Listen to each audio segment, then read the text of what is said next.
काला साया। यूं तो बनारस घाट अपनी खूबसूरती के लिए बहुत प्रचलित है, पर घाट के किनारे कई राज लिए बैठे हैं।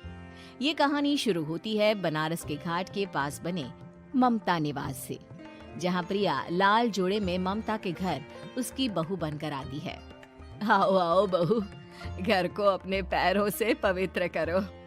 ममता घर की दहलीज पार कर ही रही होती है कि अचानक एक बहुत गंदी सी बास पूरे घर में फैल जाती है।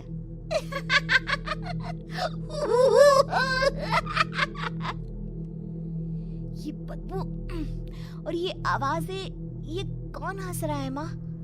अब ये पड़ोसी ना हमारे थोड़े अलग से है।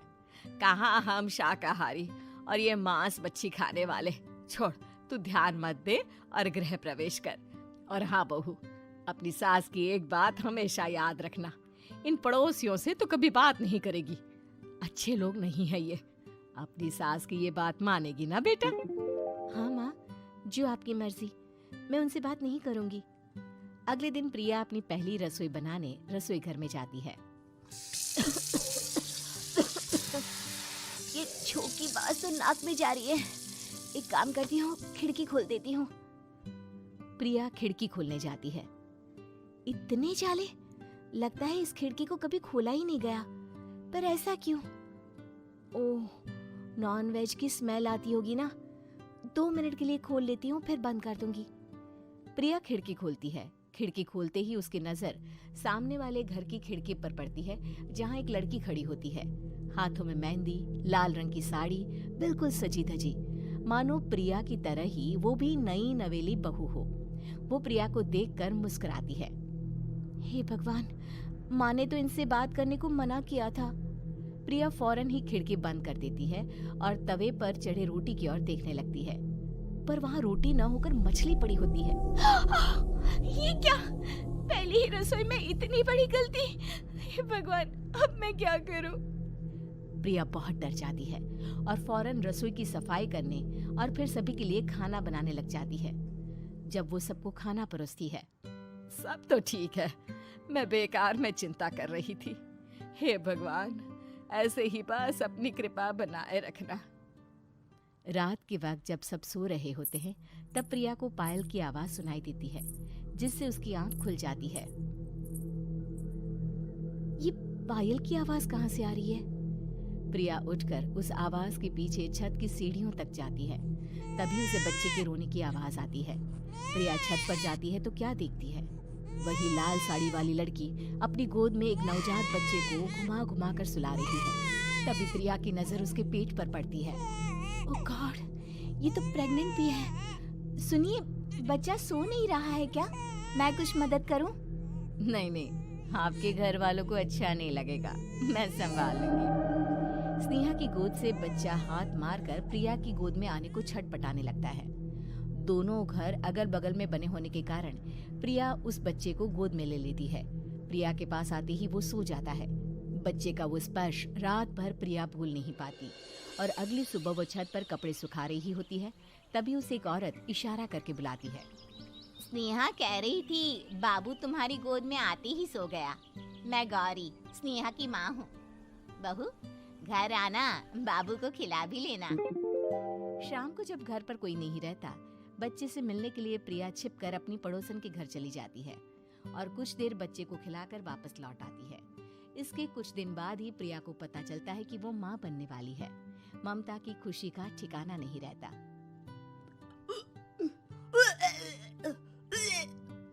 माँ जी, पता नहीं क्यों उल्टी आ रही है। प्रिया भागती हुई वॉशरूम में जाती है तो हरे और लाल रंग की उल्टी करती है। उस उल्टी में से कीड़े निकलते हैं। ये क्या? खून और ये कीड़े! माँ! माँ!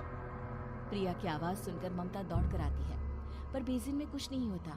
प्रिया हक्की बक्की रह जाती है। ये सब क्या हो रहा है? प्रिया घबरा जाती है और अपने कमरे में जाकर सो जाती है। डर के कारण वो इतनी थक जाती है कि उसकी आंख लग जाती है।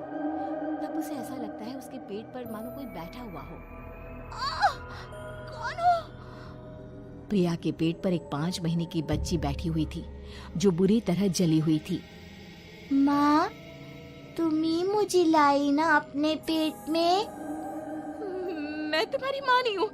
कौन हो तुम? माँ, देखो मैं जल गई बुरी तरह से।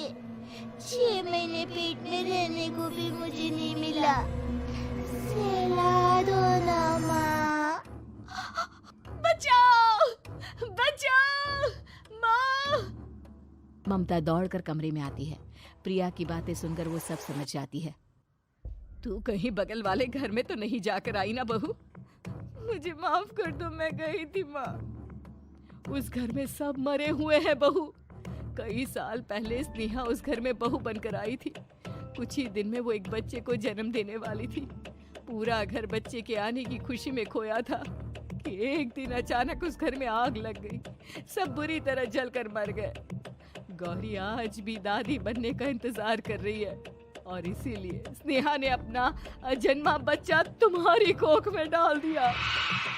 ममता ये कह रही होती है कि पीछे से उसके पैरों को एक बच्चा पकड़ लेता है। दादी, दादी।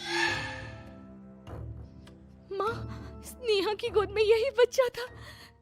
ये बच्चा कौन है फिर? तेरी मौत है। तेरी भी दादी। जिस चीज का ममता को डर था वही हो गया।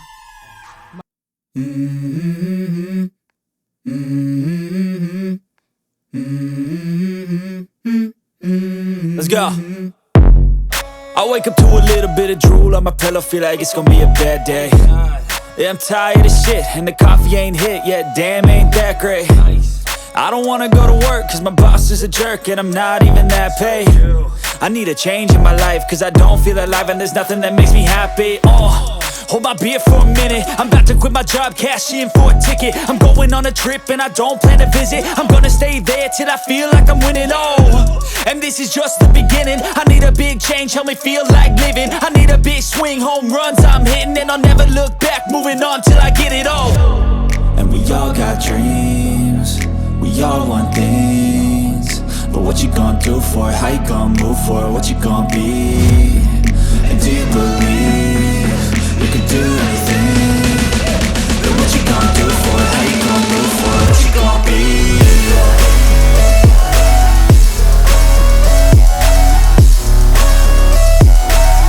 करवा देती है और ममता निवास फिर से आत्माओं के साए से मुक्त हो जाता है।